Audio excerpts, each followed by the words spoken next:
mga provider. Good afternoon. Good afternoon na nga pala. So, tayo ngayon ay nasa Thailand. Actually, pang third day na natin dito sa Thailand. Pero hindi kasi ako nagbablog, tinatamad ako mag-vlog. Pero ngayon siguro, gusto kong pakita sa inyo kung saan ako nagstay. Nagstay ako sa IB Style, Bangkok, Silom. First time ko magstay dito. Maganda yung lugar kasi ito, katulad nito, nasa Starbucks ako. Tapos yung hotel natin nasa kabila lang. Maganda yung place niya kasi marami kang pwedeng puntahan. Tsaka yung train station, walking distance, napakalapit lang. Daming mall. Katabi lang din natin yung Dusit Mall. Yung may Dusit Hotel, tapos sa ibaba ay may mall siya. Hindi ko alam kung sa Dusit yun or basta maganda yung mall. Tapos ngayon, yung street na to, pakita ko niyo yung street. Yan, yung street na yan, sa harap ng hotel,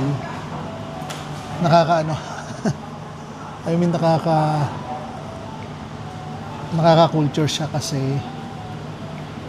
ang dami nagtitinda ng mga cannabis or yung yung marijuana.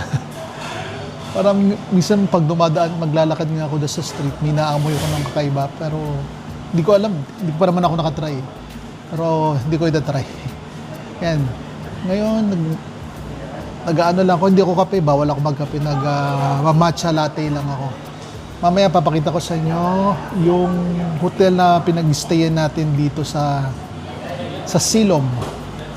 Under siya ng Accor. Ang pangalan niya is IB Styles, Bangkok. Malapit lang siya sa Saladeng Station. Yung Saladeng, konting lakad lang nandyan na. Ang maganda rin sa lugar na to, kasi karamihan parang may mga office. Katulad ditong building na to, office yung taas ito, tapos yan, pagbaba nila Starbucks. Ang daming nagtitinda ng mga pagkain sa labas, kaya ang laki. Ang laki nga na natipid ko. Bumili ako ng skewers na chicken, parang 10 baht lang or siguro 18 pesos sa pera natin. Bumili lang ako ng 4 na piraso. 10 baht pala, 40, tsaka bumili ako ng kanin. Yung kanin nila malagkit. Plus 10, 50 baht lang. Wala pang 100, wala pang 50 baht is, tama, wala pang 100 pesos na nabusog na ako. Okay dito, okay magstay dito. Kaya mamaya, sige, let's see. Ubusin ko lang kape, yung kape. Ubusin ko lang tong matcha ko. Papakita ko sa inyo kung saan tayo nag-stay. Sige, bye-bye. So yan mga provider, dito tayo galing. Starbucks. Diba?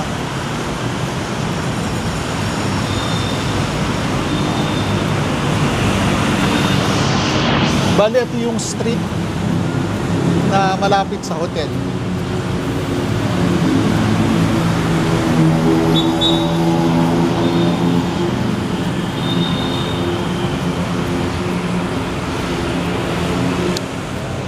Yung hotel natin, dito lang, Ibis. Ayun, makikita yung Ibis. Diba? Ibis Hotel.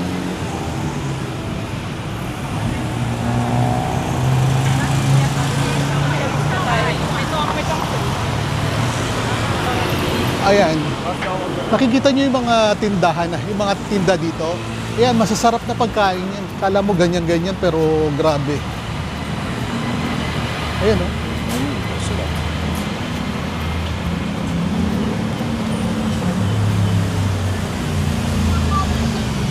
Yung mga ganyang tinda, oh, sasarap niyan. Ito na yung Ibis Hotel. So, yan, pagpasok mo dito, maglalakad ka lang ng medyo kaunti. Tapos ayun na, Ibis Hotel. Ito yung Ibis Styles Bangkok Silom. So under siya ng Accor Group. Yan. Actually, maganda yung hotel kasi iba yung style niya eh. Papakita ko sa inyo ha. Sige. Ito yung style ng hotel niya. Hello.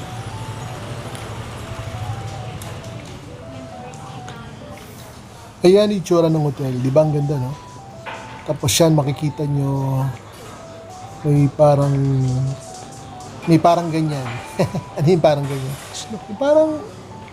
Parang siyang hagdan. Tapos may mga upuan. Tapos ito yung restaurant niya. Meron ding mga tindang cakes. Tapos ice cream, gelato. Actually, 20% off tayo dyan kasi member tayo ng Accor. So, yan. Ganda, no? So, diba? Napaka-aesthetic nung lugar. Now, gamit ko rin yung word aesthetic. Yan, oh. Kita nyo yung elevator niya. Tapos, yung mga walls niya. Ang ganda. Meron pala silang 3 elevator. So, yan. Tingnan mo yung walls, oh. Ang ganda. Ganda ng hotel talaga. Maganda yung hotel. Sobrang ganda. Diba? Tapos yan, dito naman, every morning yung breakfast. Meron ding dito, meron ding buffet paggabi. So, pag breakfast, 290 Thai baht. Yan, per person. Okay naman yung breakfast kasi maraming fruits. Sa akin naman, pag okay yung breakfast, maraming fruits saka yogurt, okay na. Yan, ang ganda dyan. Sarap tumambay talaga dyan. Sa room natin, makikita natin yung view na yun. Ang ganda. So, yan. Tara, pumanik na tayo sa taas. Let's go up. Yung mga elevator, mabilis naman kasi 3 sila. Tapos lahat gumagana. So, yan. Ito na yung elevator. Ski elevator, ang ganda eh. Kasi makikita mo, puro salamin. Tapos, yan. Habang tumataas ka, makikita mo yung baba. O, diba? Sobrang ganda talaga ng hotel. Mura dito actually. Parang nakuha ko lang siya ng 3,000. Ang gano'n. Pero sa Agoda, hindi ko alam kung ano yung presyo, ha. Pero check nyo na lang sa Agoda. And ito yung pinaka-hallway niya. Linis, diba? Okay. Tapos fully carpeted yung floor niya. Kaya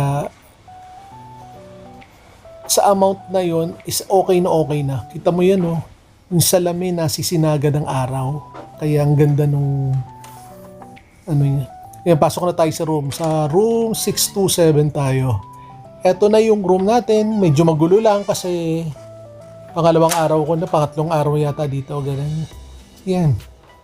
Pagkahiwalay yung CR, yung toilet and shower at yung toilet. Hello, yan.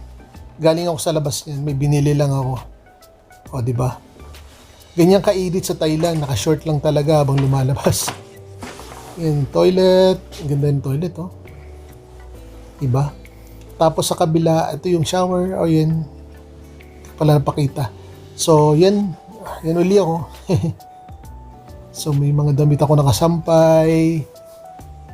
Yan, ang ganda ng kwarto, no? Ang ganda ng bed, good for 2 siya. Pero pwede kayo mag-request kung ayaw yung magkatabi, pwedeng 2 bed. May telepono, yung telepono nila, oh, antik na. Tapos ito yung pinakababa, oh, di ba? Kitang-kita, oh, ang ganda. Sobrang ganda talaga. Nakakalula nga, oh.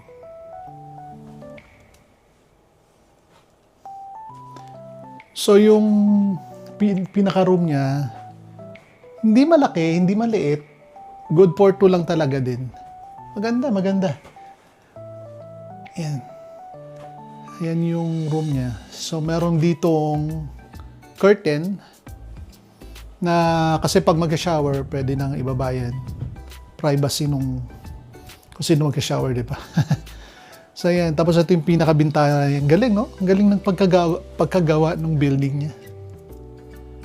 Tapos ayun, doon ay kagagaling ka kanina. Ayan. Yun ang gamit ko.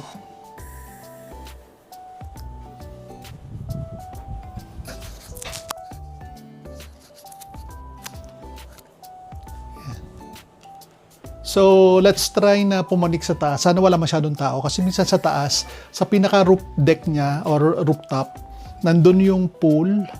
Tapos may view siya ng city. Hindi kasi, yung building kasi is hindi siya masyadong mataas.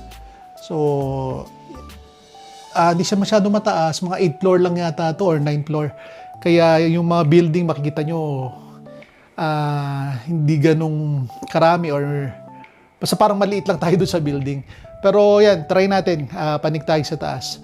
Para makita ko rin. Kasi mamaya, bala akong mag-swimming eh. Let's go. Panik tayo sa taas.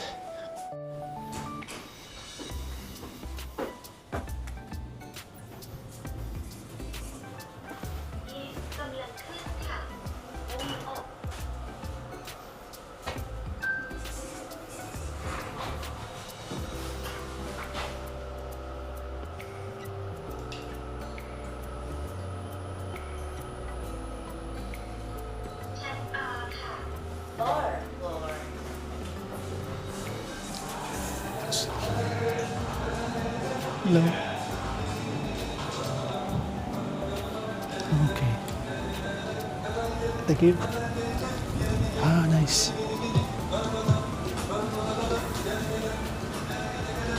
So ito yung pinaka roof deck niya. Kita niyo, 'di ba?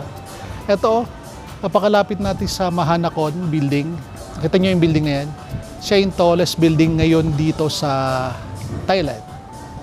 Yan. Siguro bukas or sa isang araw, papanik tayo dun sa pinakataas. Sa pinakataas na yun. Actually, may bayad yan eh. Para makita natin yung kabuuan, hindi naman kabuuan.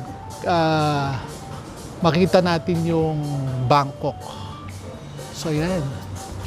So, ito yung pinaka-rooftop natin dito sa IB Style Bangkok Silom. So, pakita ko sa inyo yung pool ha. Mukhang makakapag-swimming ako, walang tao. Ayan. Ang ganda, no?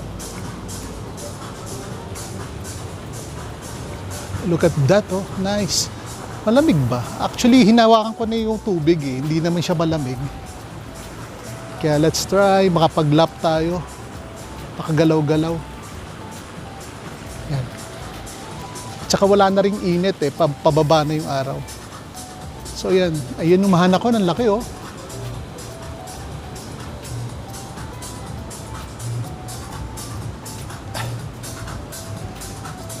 Kaya try nyo ring ma-visit ito. Maganda yung hotel. Ang ganda nung parang aesthetic masyado yung nagagamit ko na yung word na aesthetic. Aesthetic yung pinaka paggawa sa kanya. Ang ganda nung style. Yan o. Dito, paggabi, may mga nagtitihi, may nag-aalak. Yan. Habang nakaharap dito sa labas sa building. So yan.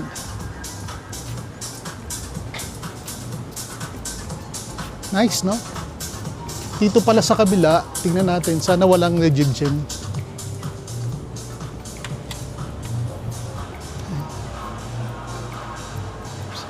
Here's the gym.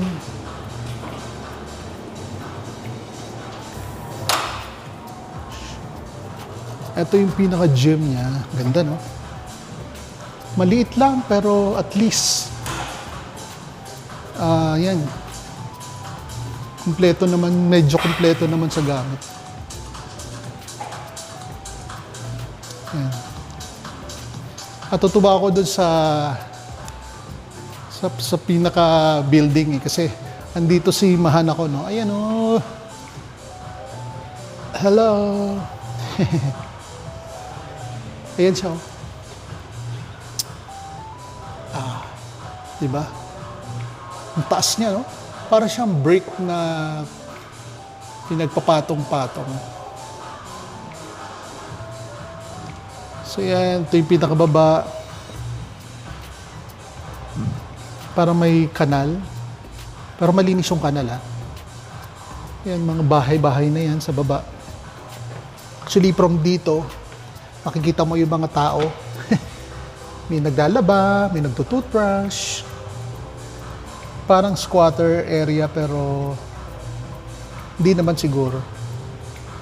Ayan, may mga squatter ba yan? Mga aircon. Naka-aircon pa.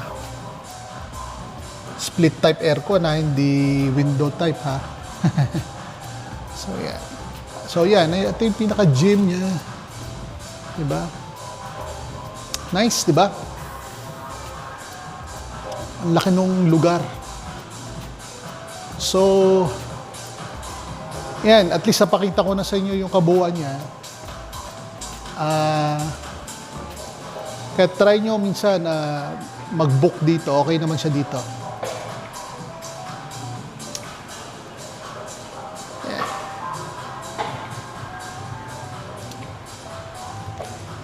Maganda yung place kasi malapit siya sa Saladeng Station. Saladeng, tapos parang dalawang station lang, nasa Siam ka na. Nasa Siam Station ka na. Ang Siam Stations kasi siya yung pinaka, sa akin siya yung pinaka-gitna. Nandun yung Paragon, basta Paragon Mall. Basta, andun siya. Yan. So let's see, tingnan natin mamaya kung anong pwede natin gawin. Baka mag-swimming ako, pakita ko na lang sa inyo kung anong meron doon sa swimming pool mamaya ulit. Sige, kita-kits. Bye-bye. So hello mga provider. So dito tayo ngayon sa Thailand. So we're having talaga. Hindi, nandito tayo ngayon sa swimming pool. Wala kasing tao eh. Pero pag marami kasing tao, hindi ako nag-swimming. So, ayan. Actually, itong hotel na to, nakuha ko lang siya for parang 2,800 pesos per night. Good for 2 na yun. Kasi kaya lang, wala pang kasamang breakfast yun. Kasi additional breakfast pa yun. Pero kasi ako, as a member ng Accor, Platinum member, libre na kasi kami pag nag-avail kami ng mga Accor hotels, libre na kami sa breakfast buffet. Kaya biniyanan ko lang is 2,800. Kaya tapos ako more on solo traveler lang, kaya yun. Kaya minsan mga kaibigan ko sumasama sa akin ayun, para magstay sa hotel kasi yung hotel ko is good for 2 naman. Kaya yun, last night na pala natin ngayon. Bukas, tomorrow, we'll go to Mercure. Basta sa Mercure hotel naman, under din ng Accor yun. Nag-decide ako ng dalawa yung hotel ko. Yung sa Mercure kasi, ginamit ko yung privilege ko na magkaroon ng pre-night. So may pre-night ako doon, isang pre-night na kung saan, kasi mahal yun eh. Medyo mahal nga talaga yung hotel na yun.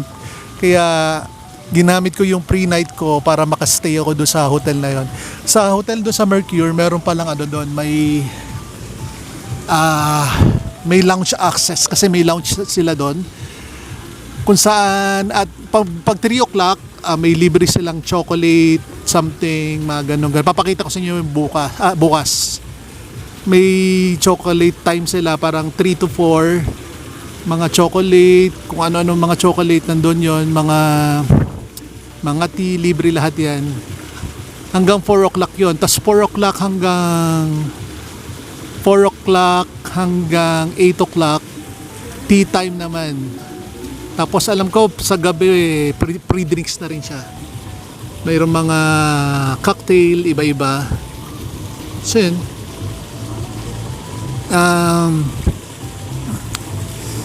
Free cocktail yun, free beers, pwede kayong maglasing.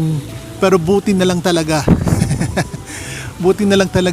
nagkaroon ako ng GERD kasi bawal na sa akin magkape, bawal na sa akin uminom. Thankful na rin ako doon sa sakit kong yun kasi alam nyo ba, pag may GERD kayo, talagang konting inom lang ng alak or something ng kape, talagang wala, hindi ka talaga makakahinga. Kaya yun. So yan, at least napakita ko na sa inyo yung kabuuan ng hotel. Tas ngayon pool. Kaya see you tomorrow. Papakita ko naman sa inyo yung isang hotel sa Mercure. Dito lang din yun sa Bangkok. Parang 12 minutes ride ng taxi dito. Pwede rin nung mag-train. Pero magta-taxi na lang ako. Kaya yan, see you tomorrow. Yun, see you tomorrow. Sige, bye-bye. Bye-bye.